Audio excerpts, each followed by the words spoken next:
¿Qué tal, amigos? Bienvenidos a tu programa Vivir Intensamente. Soy José Antonio González, tu amigo y coach. Nos da mucho gusto que nos estés escuchando el día de hoy en un programa más aquí en Radio Centro. Ya sabes que puedes escucharnos directamente en la aplicación Grupo Radio Centro, la bajas a tu celular y te vas a Radio Hablada y ahí Radio Centro 1030 para que nos puedas estar escuchando en tu celular o cualquier tablet. O si lo prefieres, en tu computadora, www.radiocentro1030.mx o bien en nuestro Facebook Live de Vivir Intensamente. Hoy vamos a tener un tema súper interesante. Vamos a estar hablando acerca de las pérdidas. ¿Has tenido pérdidas, ausencias? ¿Qué tanto consideras que ya has trascendido o que has superado esas pérdidas? Bueno, pues hoy tenemos a un gran tanatólogo, él es psicoterapeuta existencial, Ernesto Chávez. Gracias por acompañarnos el día de hoy. Sí, muchas gracias. Y bueno, pues ya sabes que si quieres interactuar, haz preguntas, si has sufrido alguna pérdida, alguna ausencia, incluso no solamente pérdida de seres queridos, sino también puede ser pérdida de la salud. Estás terminando, por ejemplo, la carrera. Hay varios profesionistas que están ya terminando su carrera y que también se van a enfrentar al terminar la escuela muchos años. Imagínate estar estudiando y se van a enfrentar ya a una nueva vida, a una nueva etapa laboral. Bueno, pues eso también es vivir un duelo. Si nos quieres llamar, 1084-1030, ese es el teléfono para que nos llames y puedas también compartir. Hoy está Miriam Rodríguez en los teléfonos. En los controles, Alejandro Ambrosio, y en la producción, Pedro Manzana. Y bueno, pues quiero iniciar con una reflexión. Esta reflexión dice: el más terrible de los sentimientos es el sentimiento de tener la esperanza perdida. Es de Federico García Lorca. Y algo muy importante es que conforme nosotros vamos viviendo las diferentes etapas en nuestra vida, siempre nos vamos a enfrentar a cambios. Las cosas realmente no nos pasan como algo terrible, simplemente son situaciones que van cambiando. Es como cuando nacemos, ya no es normal que estemos ahí, ya no es sano que estemos ahí. Tenemos que dar ese paso a nacer, a una nueva etapa. Bueno, lo mismo va a suceder en las diferentes áreas y etapas de nuestra vida. Lo que, bueno, obviamente va a ser doloroso, eso es innegable. Todas las pérdidas duelen porque nos sacan de la zona de confort, nos sacan de lo que ya estábamos acostumbrados. Lo que no hay que perder, como bien lo dice Federico García Lorca, es ese sentimiento de la esperanza perdida. Cuando perdemos esa esperanza de que nada va a estar mejor, de que, por ejemplo, en una relación de pareja, cuando alguien dice, no, nadie me va a amar como me amaron, no voy a volver a encontrar un trabajo como este, mi juventud ya se acabó. Perdemos esa esperanza y es verdaderamente donde viene el sufrimiento. Es por ello que hoy Ernesto Chávez, psicoterapeuta existencial y tanatólogo, vamos a abordar este tema del duelo, las pérdidas y las ausencias. Bueno, pues ahora sí, arrancamos, Ernesto, y me gustaría que viéramos primero qué es una pérdida para que lo podamos entender y luego ya nos vamos hacia los procesos de duelo. Claro, una pérdida es la culminación de una situación. Puede ser la escuela, como lo comentaste, puede ser un matrimonio, puede ser la pérdida de la salud, cuando uno recibe un diagnóstico. Esa es una situación que termina, la situación que termina es la situación de salud, es imaginario. Claro. Cuando en una familia nace un hijo con una discapacidad, en situación de discapacidad, es una pérdida también. Claro, aunque, por ejemplo, ¿cuál sería la pérdida? Porque alguien puede decir, bueno, nació el hijo, aunque sí trae algún problema. ¿Qué sería la pérdida de la expectativa, la pérdida de lo que estaban esperando? Porque el hijo está con vida. Aquí hay un término de tipos de pérdidas que son las pérdidas ambiguas. Las pérdidas ambiguas es de que la persona está viva, sin embargo, sé que no va a alcanzar el desarrollo normal, hablando de una discapacidad. No va a desarrollarse como un niño de 3 años. va a ser un niño con características particulares que quizás va a necesitar ciertos aditamentos. Una silla de ruedas, por ejemplo. Sí. Y entonces ahí viene la construcción de una nueva cotidianidad, la cual se maneja con un proceso de duelo y también se ve los recursos que tenga la familia. En tipo de pérdidas también que son ambiguas, un Alzheimer, un Huntington, donde vemos a la persona, pero gradualmente se puede ir deteriorando. Sí. Puede ir deteriorando sus funciones. Entonces aquí es una pérdida ambigua y una pérdida prolongada, que no acaba de darse. Veo a la persona, sin embargo no es la persona que reconozco, pero tampoco es la persona que me reconoce. ¿Sí? Okay. Ese va a ser también. Sí. Sí, porque ya no me reconoce, ya no soy el otro para la persona que está frente a mí. Ya no soy el hijo, ahora soy un desconocido. ¿Sí? Es un tipo de pérdidas que entra en el rubro de pérdidas ambiguas. Pérdidas ambiguas. Ese término es muy interesante porque la gente a veces no lo toma como una pérdida, simplemente a veces dice, no, pues es una situación muy difícil que ahora vamos a tener que enfrentar. No era algo que estábamos esperando, sin embargo, sí hay un reacomodo en toda la dinámica familiar. Entonces, si quieres, mencionamos cuáles son los tipos de pérdida. Sí, los tipos de pérdida primero son las reales. Las reales es cuando el fenómeno se da. En el caso de una muerte es cuando la persona fallece, la persona no está. En un asalto es lo que te robaron. ¿Sí? Lo que te robaron es la pérdida real. Cuando terminas un proyecto, la pérdida real es de que ya no vas a la escuela. ¿Sí? Por ejemplo, si es un proyecto escolar, esa es la pérdida real. Después son las pérdidas imaginarias. Es lo que tú planificabas en esa situación. Si tú planificabas tu vida a largo plazo con una persona y esa persona decide ya no acompañarte en ese proceso, todos esos proyectos que ya no se realizan están en el rubro de pérdidas imaginarias. Ahora, cuando yo me divorcio, ¿en qué me convierto? Perdón, entonces son tres. Pérdidas reales. Reales, hasta el momento. Imaginarias. Imaginarias. Ambiguas. Ambiguas. Y hay otro que son las simbólicas. Simbólicas. 4 tipos de pérdidas. Porque ahí yo me convierto, por ejemplo, si fallece mi papá, me convierto en un huérfano. ¿Cómo voy a enfrentar mi orfandad a partir del suceso de la muerte de mi padre? Más lo que se tiene que resolver, que si se tiene que resolver el régimen testamentario, el reacomodo familiar, a partir que se da de la muerte, ¿no? Entonces, claro, esa transición en cuanto a conceptos es la pérdida simbólica. Hay tipos de pérdidas que no tienen un nombre. Ejemplo, cuando muere un hermano, no tiene un nombre. Cuando muere un hijo, pero entraría en la real, por ejemplo. En la real, en la imaginaria. ¿Sí? Porque el hecho se da, pero se pierden todos esos proyectos. Cuando se habla de una enfermedad, por ejemplo, un cáncer, el sentimiento de insuficiencia queda. Y es lo que hay que elaborar en la nueva adaptación a la cotidianidad. Claro. ¿No? Entonces, por ejemplo, alguien que pierde un familiar muy cercano, como viene siendo un hermano, es una pérdida real, obviamente, pero también imaginaria, dices, porque claro, ya no se va... Ya no hay un proyecto que se va a llevar a cabo con el hermano. Hay una familia que tenía hacer una casa en 5 años, pero ya no iba a estar el hermano en 5 años. Claro. Porque ya había muerto. Entonces lo que le pesa a la familia es de que el hermano ya no iba a estar cuando la casa se inaugure. Y incluso yo creo que eso pega mucho con los hijos, ¿no? Cuando se muere un hijo, pues, bueno, sí es obviamente la pérdida real, pero seguramente había muchos proyectos que se tenían contemplados con el hijo y sobre todo cuando el hijo muere joven, que los papás tienen que enterrar al hijo, ahí es donde muchas ilusiones que se tenían con él se van ahí. Claro, sí, y aparte se rompe una lógica, vamos a llamarle normal, porque en teoría los papás son los que son sepultados por los hijos, y no al revés. ¿Sí? Cuando se rompe esta lógica, nos anteponemos a una situación sumamente compleja. ¿Sí? Y aparte en el término de las pérdidas, finalmente una pérdida no te da oportunidad de réplica. Hay muchos porqués. Incluso toca mucho con el sentimiento de vergüenza. ¿Por qué nosotros no fuimos escuchados por Dios, por la vida? ¿Por qué nuestros esfuerzos son insuficientes? ¿Y por qué los malos sí sobreviven? Claro, bueno, de vergüenza y también supongo que de coraje, porque dicen, ¿por qué me tuvo que pasar esta situación?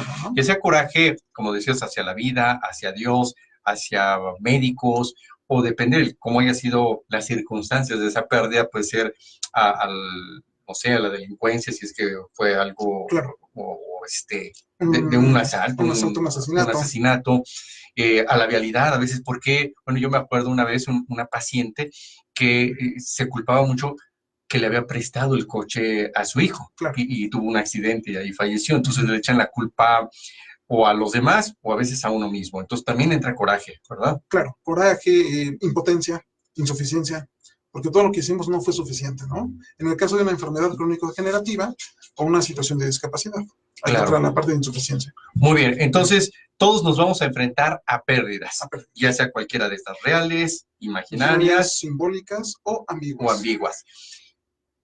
A todos nos va a doler, por supuesto. Claro. Sin embargo, hay algunas personas que manejan, no quiere decir que no hay dolor, en todas hay dolor, pero hay unos que manejan este dolor de una mejor manera, se recuperan mucho más rápido y otros se quedan estancados en esa pérdida. ¿A qué se debe? ¿Dónde está la diferencia en que unos logren superar este dolor, porque en todos eso es doloroso, de una forma mucho más sana, más madura, vamos a ponerlo así, y otros se quedan estancados en el dolor y en el sufrimiento?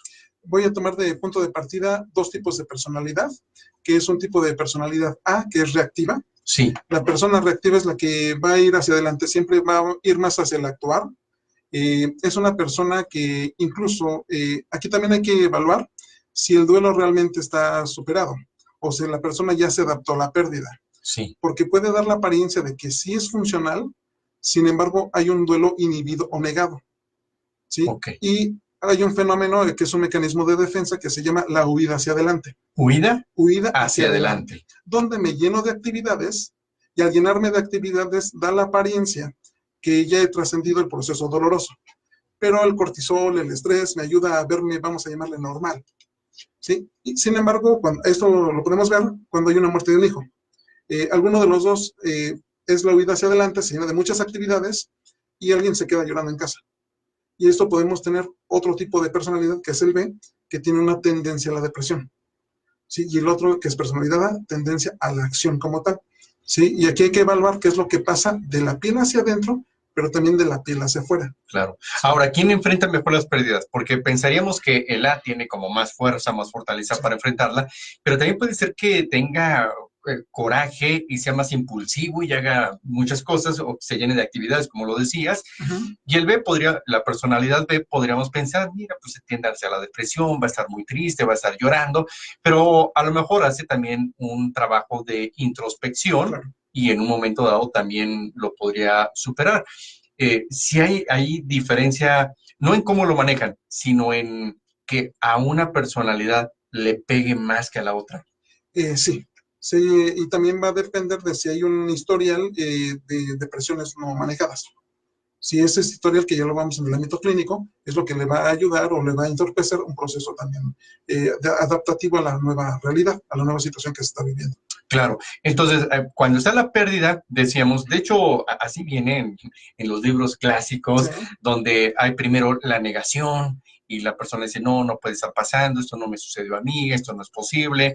Después ya viene esa etapa como que, bueno, primero la de coraje antes de la de negociación, entre el coraje, ¿por qué contra mí? ¿Por qué? Pues ahí se empiezan a sacar, ya sea contra el médico, contra el gobierno, contra Dios, contra la vida, para que después pasen a esa parte como de negociar. Bueno, pues sí, pero si hago esto. Y luego viene esa tristeza, donde pues viene todo este llanto, todo este dolor, para que pasen a la fase de aceptación. ¿Es así o hay ya cambios en el proceso del manejo de los duelos? Yo he visto cambios, me gusta más un enfoque teórico o un enfoque conceptual que nos brinda Jorge Bucay. Él nos brinda el primer momento, el momento del shock, donde la persona no sabe qué hacer ante la pérdida, independientemente de cuál sea el tipo de pérdida, ¿qué hago a partir de aquí? ¿Sí? Y aquí se desprenden crisis existenciales positivas o luminosas y oscuras. Okay. Las oscuras es cuando hay una muerte, cuando siento que me arrebataron y me siento desválido y no sé qué hacer y tengo una tendencia a la depresión, tomando en consideración los dos tipos de personalidad previamente mencionados. Pero también hay crisis existenciales luminosas. Ya terminé el proyecto, ¿ahora qué sigue? Sí, entonces, en ese periodo, es un periodo de shock, no sé qué hacer. Ya terminé, ¿ahora qué hago? Me viene a la mente una escena de una película, que es la de Buscando a Nemo, cuando los liberan y los dejan en el bar de los peces, ahora no saben qué hacer. Claro. Ahora, ¿qué hago con mi tiempo? Porque ahí viene el proceso de adaptación. Exacto. ¿Qué hago con el tiempo que le dedicaba a ese vínculo, a esa situación? Si es en la escuela, esas 4 o 5 horas que tengo, ¿qué voy a hacer ahora? Claro. Oye, y también pega mucho en la pareja. Oye, yo antes Claro. dedicaba totalmente el tiempo a mi pareja, ahora ya no hay pareja, ¿a quién lo dedicamos? Mira, vamos a una pausa, regresando, seguimos hablando de estos procesos de duelo para irlos superando en las pérdidas. Claro. Así que no se vayan, amigos, continuamos y ya regresamos. Estás escuchando Vivir con el psicólogo José Antonio González.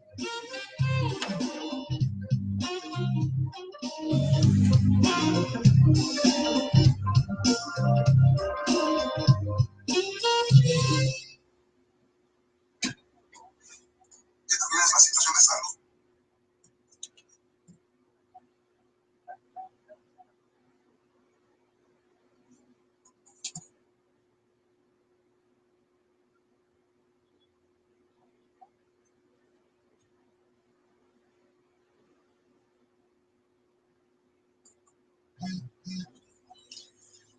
Y ahorita igual, si tienes redes sociales, empezamos con eso para que te sigan también. ¿Cuál es tu? ¿Tienes Facebook? Ernesto Chávez. Ah, bueno, ahorita Sí. también lo decimos.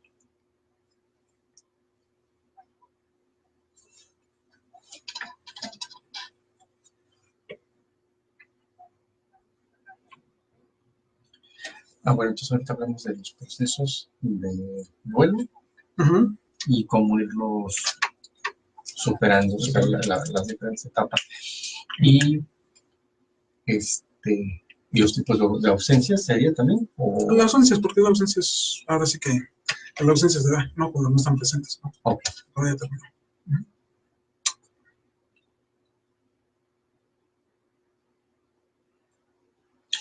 Creo que me faltó decir, está dividido en 3 bloques. Al minuto 20, luego al minuto 40 y allá al 55 para terminar.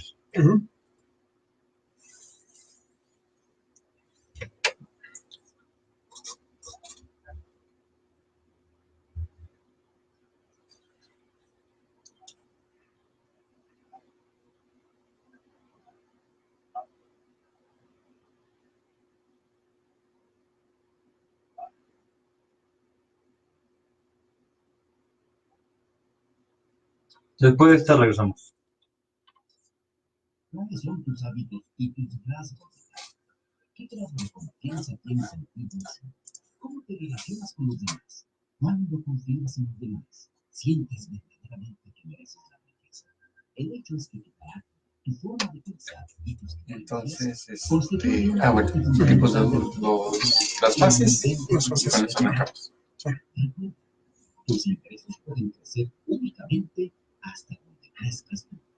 Tim Hart Picker, los secretos de la mente endurable. Generar abundancia. Estás escuchando Vivir Intensamente con el psicólogo José Antonio González.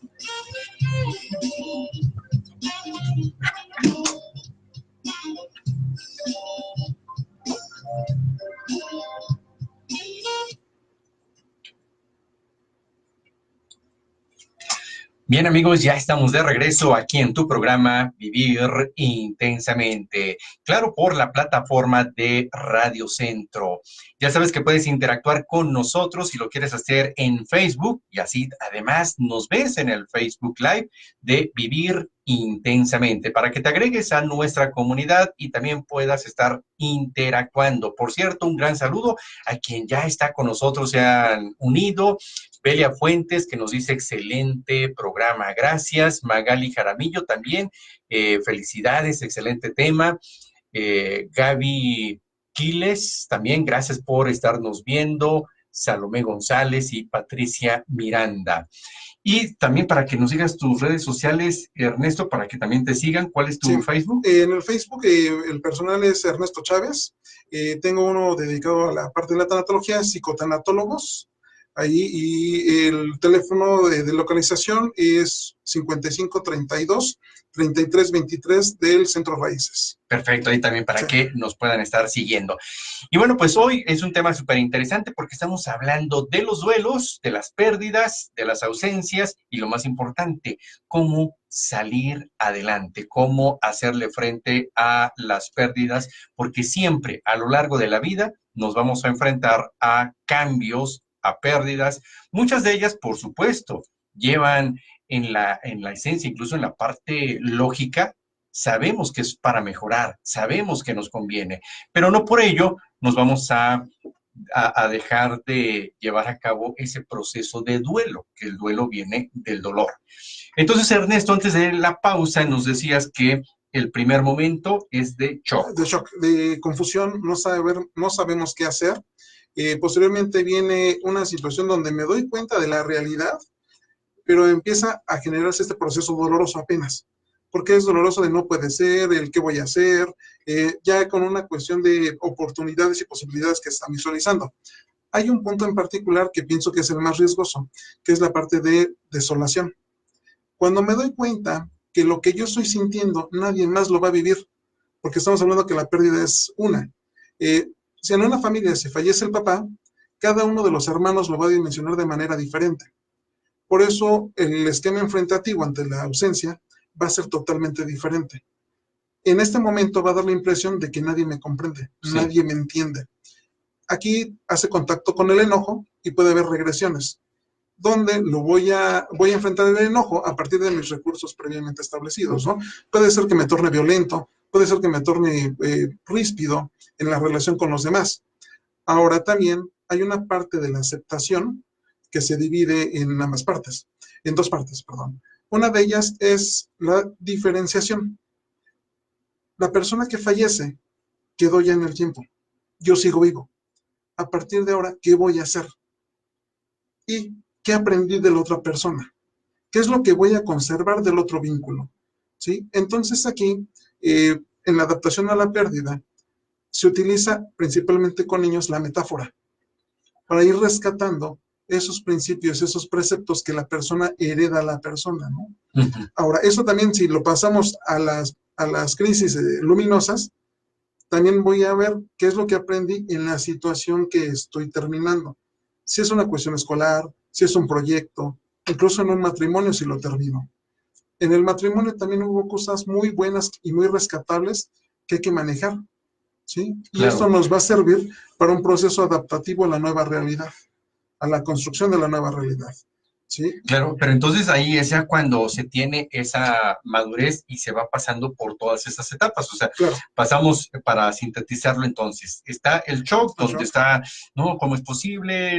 Y es como, yo a veces digo, como cuando un automóvil empieza a dar vueltas en la tierra, sí, y se ve todo lleno de humo, o en un avión que está pasando por una turbulencia incluso, pero está lleno de nubes, no vemos, no sabemos qué está pasando. Entonces, es así más o menos esa etapa de shock. Claro. De ahí pasamos a una etapa de hacer contacto con el dolor, donde me estoy deteniendo, donde ya no hay tanta confusión. Ahora sí me puedo detener a ver qué es lo que estoy sintiendo y qué implicaciones tiene la pérdida. Claro, yo ahí le pongo así el ejemplo que hay que sumergirnos, porque si nada más estamos como en la superficie, es como cuando alguien quiere meterse a la alberca, ¿no? Y está, pues dice, no, es que está muy fría el agua, no sé si meterme, y ahí mete un pie o mete el otro, y no se avienta, hasta que es aventarse, y entonces a lo mejor al inicio dice, oh, se siente fría, pero ya después ya empieza a poder interactuar. Entonces lo mismo aquí sería meternos en ese dolor. Y aquí hay dos maneras de meternos. Una desde el campo racional, que es un mecanismo de defensa.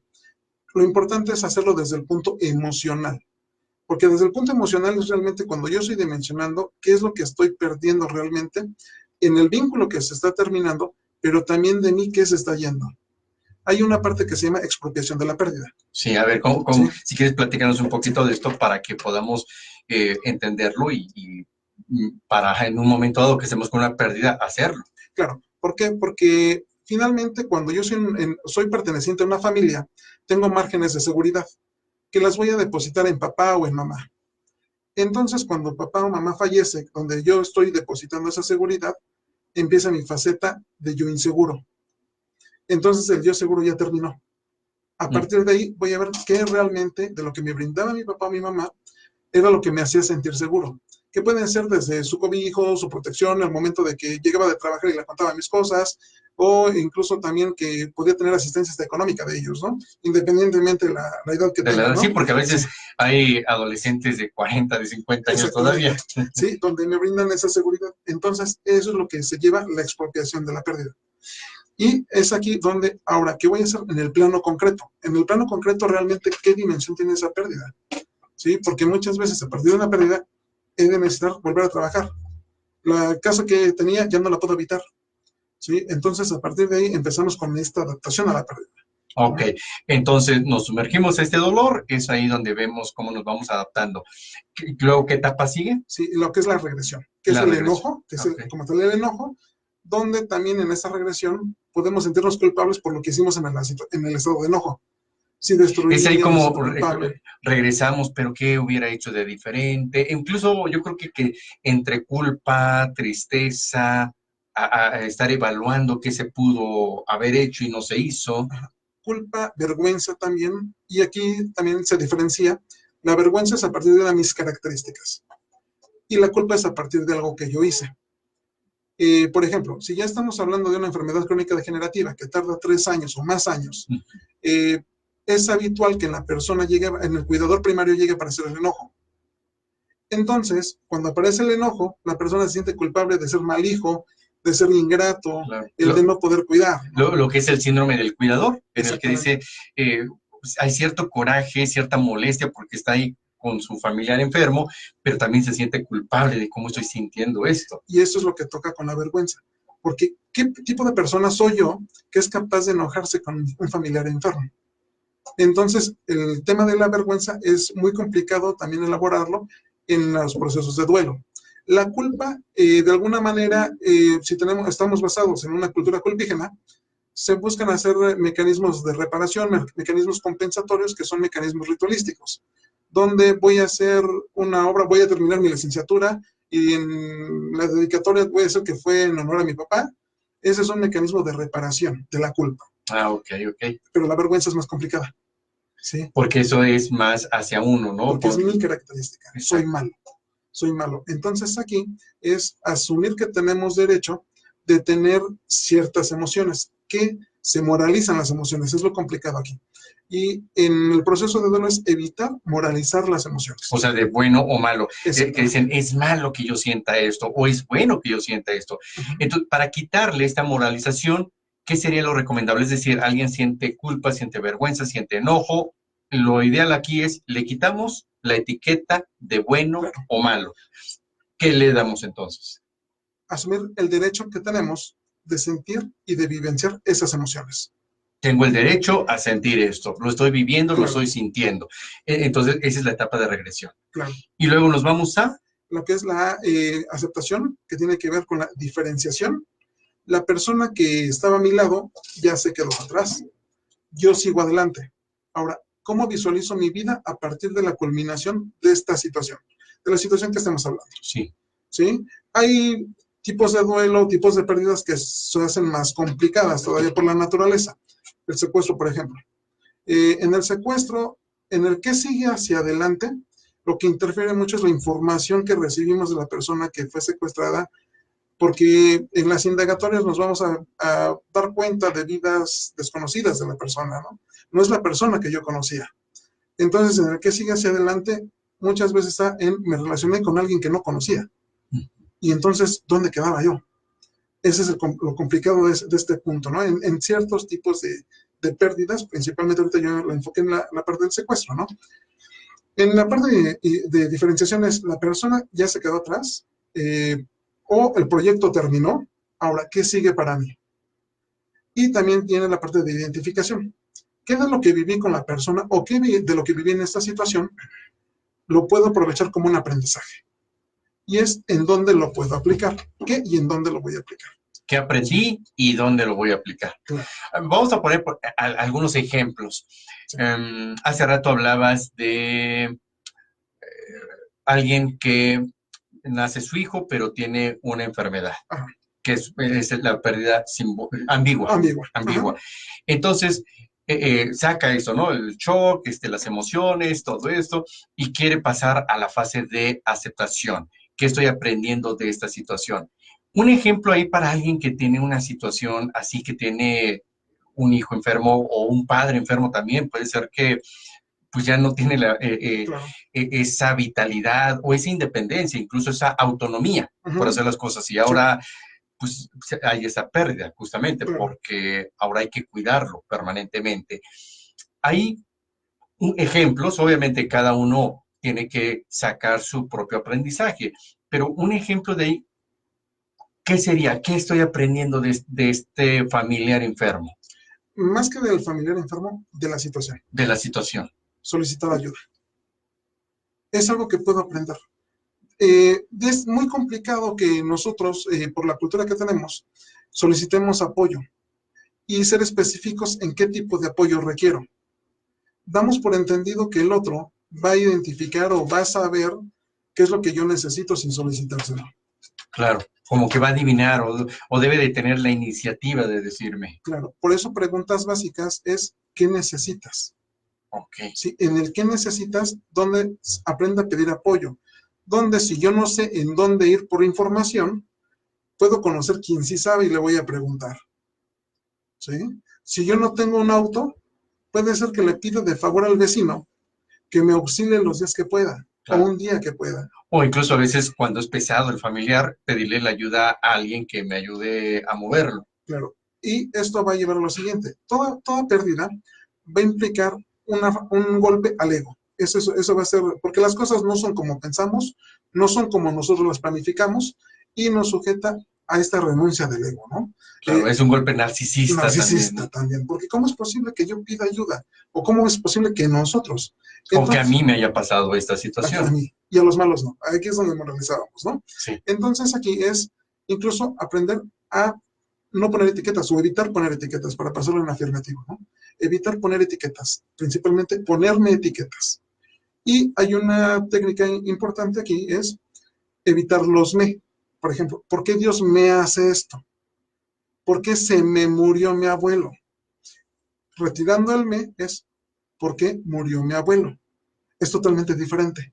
Claro, porque ya no lo estoy atribuyendo que la vida o que la situación me afecta a mí, simplemente es algo de lo que pasó. Claro. Y esto es lo que yo puedo aprender en una situación de pérdida. Lo que puedo aprender en una situación de enfermedad. ¿Sí? Y eso es ver qué aprendo de la situación y también de la persona. Si de mi mamá aprendí, o de mi papá aprendí, o de mi esposa aprendí a cómo cocinar algo, es algo que yo, una vez que lo cocino, lo puedo compartir con los demás. Claro. ¿Sí? Y esta es una actitud o un hecho fructífero, donde este conocimiento lo estoy replicando y lo estoy multiplicando. Y esto nos va a llevar a la idea de la trascendencia. Ah, ok. Fíjate, me parece interesante para desengancharnos de que es un castigo hacia nosotros, que es algo personal. Me gustó esta parte de quitar el me, o sea, porque a veces se usa mucho. Yo luego en las escuelas, cuando he dado alguna conferencia, dicen, es que la maestra me castigó a mi hijo, es que me lo reprobó. Aquí es diferente a decir, la maestra castigó a mi hijo. Claro. O mi hijo reprobó, no es que me reprobó. Igual va a suceder hacia estas pérdidas. A veces dicen, es que mi esposo me engaña. ¿No? Bueno, lo podemos cambiar a mi esposo engaña, ¿no? Entonces, ahí ya lo estamos desapegándonos de esa parte que no es personal. Y luego nos decías del sentido de trascendencia. De trascendencia, claro. Porque si yo ya saco un aprendizaje de mi abuelo o de los momentos que viví con mi abuelo, yo los puedo replicar también y transmitir por medio de una plática. Hay una frase que dice que nosotros vamos a morir hasta que muera la última persona que nos nombre. Ajá. ¿Sí? Nosotros conocemos a nuestros antecesores no porque los conocimos en esta parte de convivencia, los conocemos a partir de lo que oímos. ¿Sí? Okay. Y a partir de lo que oímos es que la persona trasciende. ¿Qué trasciende del hombre? Los ideales. ¿Sí? Es que tu abuelo era muy buena persona, es que cuando mi esposo estaba aquí, la vida era de tal manera, ¿sí? Esta parte de trascender, Sí, eso va a ser también muy importante. Ahora, hay ocasiones de que cuando alguien fallece, casi ya le dan la categoría de santo. No, mira, tan bueno que era, tan noble, tanto que ayudaba. Y entonces, a lo mejor antes en vida, bueno, era una persona con un montón de defectos, como todos. Sin embargo, cuando alguien fallece, empiezan a idealizarlo. A veces incluso pasa, en alguna ocasión con un paciente me decía, falleció mi hermano, pero a mi hermano lo empezaron a idolatrar. Y es que tu hermano iba bien en la escuela, es que tu hermano hacía esto, y todo era en honor al hermano en comparación, pero además, hazlo por tu hermano. Vamos ahorita a una pausa, pero regresando, nos dices cómo evitar esta idealización cuando alguien ya no está. Claro. Así que vamos a la pausa, amigos, ya regresamos. Estás escuchando Vivir Intensamente con el psicólogo José Antonio González.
Estás escuchando Vivir Intensamente con el psicólogo José Antonio González.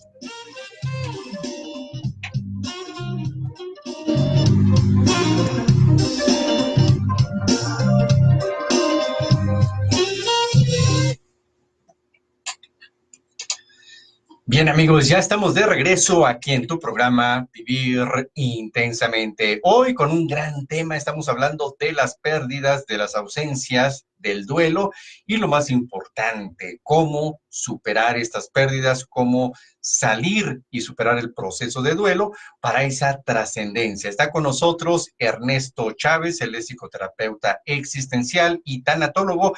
Así que si tienes alguna duda, alguna pregunta, algo que quieras compartir con nosotros, ya sabes, en Facebook Live estamos como Vivir Intensamente. O si quieres hacer alguna llamada telefónica, aquí en Radio Centro es 1084-1030 para que hagas tu llamada y tu pregunta para consultarlo con Ernesto. Y bueno, Ernesto, antes de la pausa, estábamos viendo justamente cuando alguien parte, se idealiza. Y a veces puede estar allí idealizado, casi santificado por mucho tiempo. ¿Cómo no caer en esta idealización? Claro, del fenómeno que comentas, esa idealización se va en dos sentidos. Una, yo le llamo beatificarlo, es casi hacerlo santo, Sí. o satanizarlo. De la persona que fallece y no mencionarlo más, porque su estilo de vida fracturó los esquemas o preceptos morales que la familia tenía, ¿no? Ahora, en los dos casos se está idealizando a la persona. Yo utilizo mucho en el acompañamiento de duelo el ciclo de la experiencia. Sí. En el ciclo de la experiencia es qué es lo que la persona realmente siente con la otra persona, lo que vivenciaste con la otra persona. Y hacer un inventario de lo positivo y de lo negativo que consideras. Ante eso, ¿qué piensas? Ante eso, ¿qué haces? Y ante eso, ¿qué aprendes? Ok, a ver si quieres entonces, ¿sí? para una vez más. Sí, ante estas vivencias, sí. ¿sí? ¿Qué es lo que sientes? ¿Qué siento primero? ¿sí? Ok. Y esto nos vamos a ir desde el ámbito sensible, cuestiones agradables, cuestiones desagradables, y en qué lugares. Va a ser muy importante porque también va a haber fragmentos de esas vivencias que necesitamos desensibilizarlos. Primero quitarles esa carga sensible, verlos sin olores, sin aromas, sin colores, para generar esa desensibilización, porque esto va a funcionar como anclajes. Y la persona constantemente lo va a estar activando y activando y activando. Después de esto entonces es como ponerlo neutro. Neutro. Ok. Neutro. ¿Sí? Después es qué es lo que piensas. ¿En qué es lo que piensas? Aquí viene mucho la parte de los introyectos. A partir de la muerte de mi abuelito, voy a ser el buen hijo. Y para ser buen hijo, voy a santificarlo a él. ¿Sí? ¿Cómo puedo ser yo buen hijo cuando mi abuelo fue malo? Entonces esto va a servir un esquema de validación también de lo que yo tengo que vivir. A partir del debes y te tienes. Incluso aquí puede ser para bien o para mal. Vamos a imaginar que murió de alcoholismo. Claro. Y entonces el hijo puede decir, pues ahora voy a tomar más, o al revés, ahora voy a dejar de tomar. O dejar de tomar. Ahora, ¿por qué debo y por qué tengo que evitar lo que mi papá hacía? Cuando nos enfrentamos, o me enfrento en sesión, en una situación de esta frase, empezamos a hacer sustituciones. En lugar de decir debo o tengo, decir prefiero. Claro, porque es una decisión de uno, ya hay libertad de elección. Claro, prefiero dejar de tomar. Es porque yo lo decido, no en función de lo que mi papá hizo o no hizo. Y eso me ayuda a verlo neutralmente. O de que mi abuelo, ¿no? Entonces esto me lleva a qué es lo que estoy pensando en función de estos introyectos. Después viene lo que estoy haciendo. ¿Qué realmente es lo que estoy haciendo? Y eso tiene que ver con el manejo de las emociones. Porque las emociones las empezamos a retroalimentar de información. Cuando me empiezo a acordar de alguien, ¿qué hago? Quizás me voy a una recámara y empiezo a escuchar las músicas o la música que me hace llorar. Sí. Entonces ahí estoy retroalimentando esa emoción dependiendo de la interpretación que tenga de la persona o de la situación que terminó. ¿Sí? Entonces voy a escuchar cierto tipo de música para retroalimentar esa emoción. Y eso me va a impedir adaptarme a un proceso real, a una cotidianidad. Entonces, cuando empezamos a identificar estos hábitos, empezamos a desactivarlos también. En lugar de escuchar música, Ajá. puedes salir a caminar 5 minutos. Es decir, no esa música que me recuerda, sino o le cambio o bien hago alguna otra actividad. Otra actividad. De lo contrario, esto me va a llevar a ser más intensa, más aguda la emoción que estoy hablando, ¿no? Porque la estoy retroalimentando. Exacto, es como aquella persona cuando, no sé, termina con el novio, con la novia, y que pasa seguido por su casa, la quiero olvidar, pero tengo que estar pasando por ahí, entonces se estará activando. Igual va a suceder a veces con los seres queridos. Claro. Y entonces es cambiar esta parte. Sin embargo, entra el miedo de que dicen, no quiero olvidarlo. Ajá. ¿Cómo compensar esa parte de que dices, ok, sí, voy a cambiar muchas situaciones, pero no quiero olvidar a ese ser querido? Ajá. Y preguntas aquí básicas, ¿no? Porque si lo olvidaras, ¿qué pasaría? ¿O qué de esta persona quieres recordar?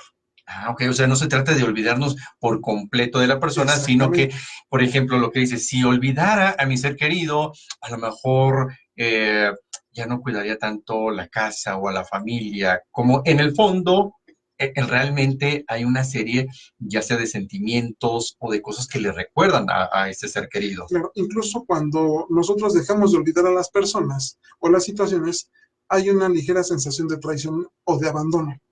Siento que abandono o siento que traiciono. Por eso porque si lo olvidaras parte de él, ¿qué pasaría? Y la emoción ahí que se está evitando es la sensación de traición o la sensación de abandono, de que yo abandono. Incluso también, cuando uno va a cumplir años, hay días previos que uno se siente un poco triste.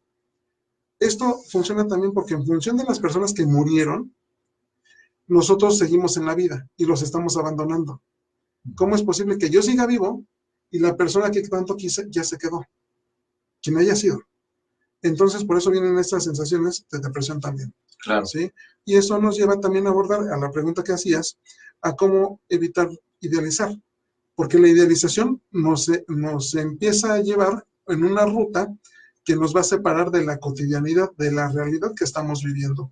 Por eso va a haber personas que van a decidir o van a incaptar a la persona como tal para no adaptarse a la nueva realidad que están viviendo. Claro. Ahora, me parece esto perfecto porque se va avanzando, que es lo que queremos trascender este duelo. ¿Cuánto es lo normal? Porque alguien puede decir, mira, yo estoy llorando, extraño mucho a mi ser querido. ¿Cuánto sería lo normal? ¿Un mes, 6 meses, 2 años, 5 años? Porque hay quien lleva 10 años y todavía lleva el luto de ese ser querido. ¿Cuánto consideras tú que es lo normal? Va a depender mucho de la persona y de las herramientas que vaya adquiriendo o que vaya descubriendo. Son herramientas que ya tiene la persona y las va actualizando en la nueva situación que está viviendo. Hay personas que tardan 2 años, se pegan como que, vamos a llamarle un caso de libro, que son 2 años. Hay personas que van a tardar menos tiempo, ¿sí? Y también va a haber, el duelo muchas veces va a ser una especie de espiral, ¿sí? Va a ser una especie de espiral. Ok, perfecto. Ahora, entonces, ya nos queda poco tiempo, estamos ya sintetizando. ¿Qué le dirías a aquellas personas que acaban de tener una pérdida o que ya tiene tiempo con esa pérdida, pero que no han podido soltar, no han podido desprenderse de ese dolor? ¿Cuál sería el mensaje para ellas? Aquí también hay que hacer este ejercicio de honestidad. Si solo ya no pude, es momento de solicitar apoyo, de solicitar ayuda. Sí, porque mis herramientas ya no dieron. ¿Cuál sería el criterio? ¿Más de 2 años? En más de 2 años. Más de 2 años que ahí estén sufriendo de esto. O que me está llevando a una pérdida de funcionalidad concreta. Que el mismo dolor o la misma brote depresivo me va a llevar a me va a impedir asistir al trabajo, claro. Me va a impedir concentrarme, porque también en el aspecto de la tanatología es un aspecto multidisciplinario. Muchas veces trabajamos de la mano con psiquiatra. Así es, sí. Un equipo multidisciplinario. Sí. Mira, me están preguntando, cremaron a sus padres, a los dos, y ¿qué hacen con las cenizas? ¿Qué sería lo más recomendable o lo más sano? Aquí se ponen en la casa, se tiran, ¿qué se hace? De preferencia sería fuera de casa, dejarlas en un nicho. Si esto lo dialogaron previamente, es ver qué es lo que la persona eligió, qué es lo que les comunicó antes. De lo contrario, estarían muy en términos de la incertidumbre, ¿no? Ahora, en este término muchas veces es complicado que como hermanos o como familia se pongan de acuerdo. Entonces, sí, primero ponerse de acuerdo con ellos, pero la recomendación no es que no estén en casa. Exactamente, porque se puede dar algo que se llama fetichismo. Ah, ok, excelente. Una última pregunta, me dice aquí, si quedó algo pendiente, ¿cómo me despido de ese ser querido? Algo pendiente generalmente va a ser un agradecimiento y hacer un ejercicio de agradecerle a la persona lo que nosotros estamos visualizando ahí. Agradecer, ya sea mentalmente, como si estuviéramos con él, o con una parte, una especie de ritual. Excelente. ¿Dónde te localizamos, Ernesto? Por si alguien dice, yo no he podido con esta pérdida, pero quiero trabajarlo de forma profesional. Eje 806 bis. O tu teléfono, en Portales, ¿verdad? Teléfonos de localización, ¿sí? 55 32 33 23. A ver, una vez más. 55 32 33 23. ¿Y en el Facebook? Y en el Facebook, psicotanatólogos, el celular es 55 14 974704. A ver, una vez más despacio. 55 14 97 47 04. Así es, pues muchísimas gracias, Ernesto Chávez, que él es psicoterapeuta existencial, tanatólogo. Gracias por habernos estado acompañando. Se despide tu amigo y coach, José Antonio González. Gracias también a Alejandro Ambrosio en los controles, Pedro Manzano en la producción. Recuerda, la vida es hoy, a vivir intensamente. Gracias. Radio Centro 1030 AM presentó Vivir Intensamente con el